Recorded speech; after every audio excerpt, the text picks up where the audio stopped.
Hi every one, ഇന്ന് ഞാനൊരു അടിപൊളി സ്നാക്കായിട്ടാണ് വന്നിരിക്കുന്നത്. Beef cutlet.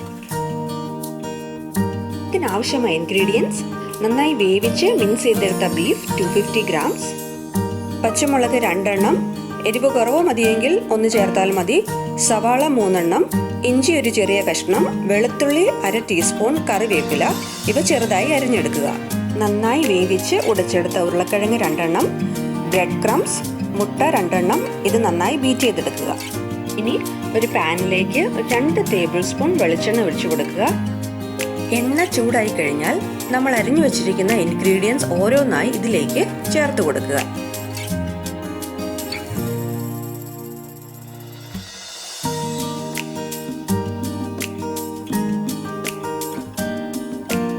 തീ ഒരു മീഡിയം ഫ്ലെയിമിലേക്കിട്ട് നന്നായിട്ടൊന്ന് ഇളക്കി വഴറ്റിയെടുക്കുക.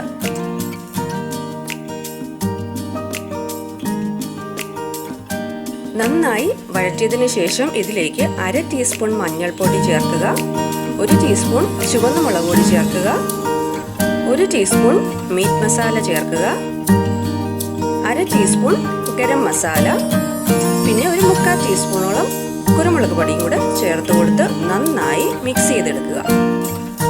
തീ ലോ ഫ്ലെയിമിലേക്ക് ഇട്ടതിന് ശേഷം നന്നായി ഇളക്കി യോജിപ്പിക്കുക. ഇനി 1/2 ടീസ്പൂണോളം ഉപ്പ് ചേർത്ത് കൊടുക്കാം.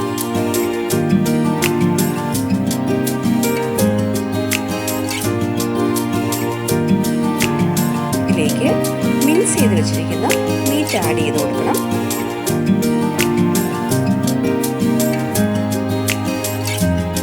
ഇത് നന്നായി ഇളക്കി യോജിപ്പിക്കുക. ഇനി ഇതിലേക്ക് ഉടച്ചു വെച്ചിരിക്കുന്ന ഉരുളക്കിഴങ്ങ് ചേർത്ത് കൊടുക്കുക.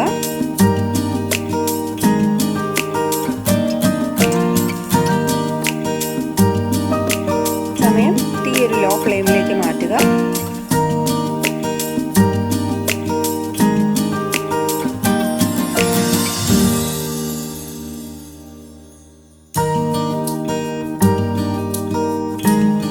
ഇവയെല്ലാം നന്നായി മിക്സ് ചെയ്തതിന് ശേഷം ടേസ്റ്റ് ചെയ്ത് നോക്കുക. ഉപ്പ് കുറവാണെങ്കിൽ ശകലം കൂടി ഉപ്പ് ചേർത്ത് കൊടുക്കുക. ഇനി ഇത് നന്നായി മിക്സ് ചെയ്തതിന് ശേഷം നമുക്ക് തീ ഓഫാക്കാം. അപ്പോൾ ഇത് നന്നായി തണുത്തിട്ടുണ്ട്. ഇതിൽ നിന്ന് കുറേശ്ശെ എടുത്ത് നന്നായി ഉരുട്ടി നമ്മുടെ ഇഷ്ടത്തിനനുസരിച്ച് ഷേപ്പ് കൊടുക്കാവുന്നതാണ്. ഒരു ഓവൽ ഷേപ്പാണ് കൊടുത്തിരിക്കുന്നത്. ഇത് ആദ്യം മുട്ടയിൽ മുക്കിയെടുത്തതിന് ശേഷം ബ്രെഡ് ക്രംസ് കൊണ്ട് കവർ ചെയ്തെടുക്കുക.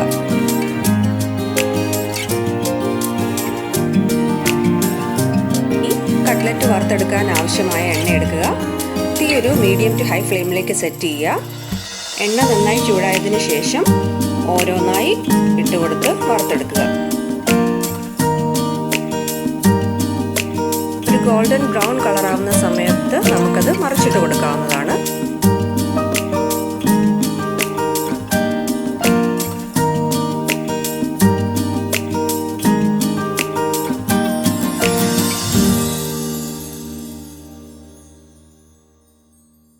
രണ്ട് വശവും നന്നായി പൊരിഞ്ഞിട്ടുണ്ട്.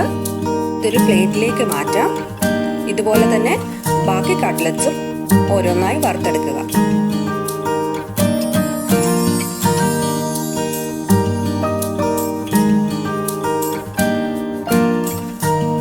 നല്ല ചൂടോടുകൂടി ടൊമാറ്റോ സോസിനോടൊപ്പം സെർവ് ചെയ്യുക. എല്ലാവരും ട്രൈ ചെയ്ത് നോക്കുക. Thanks for watching.